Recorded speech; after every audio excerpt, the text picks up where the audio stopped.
ଆଲୋ ବୋଉ ଟଙ୍କା ଦଉନ ବାଣ ଆଣି ଫୁଟେଇବା। ଆଲୋ କଣ ହେଲା ଟଙ୍କା ନେଇକିରି ବାଣ ଆଣି ଫୁଟେଇବୁ?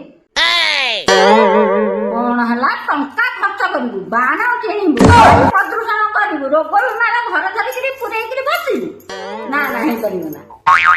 ହେଲେ ବୋଉ ବର୍ଷରେ ଥରେ ତ ଦୀପାବଳି ଆସୁଛି ଆଉ ସମସ୍ତେ ବାଣ ଫୁଟଉଛନ୍ତି। अच्छा ठीक है। କିଏ କେତେ ବାଣ ଫୁଟଉଛନ୍ତି ଆଉ ତମେ ଖାଲି ମତେ ମନା କରୁଛ। ଆଲୋ ମୁଁ ତ ତତେ ବାଣ ଫୁଟେଇବାକୁ ମନା କରୁନେଇ। ତୁ ବାଣ ଫୁଟା କିନ୍ତୁ ବିନା ବାୟୁ ପ୍ରଦୂଷଣର ବାଣ ଫୁଟେଇବୁ।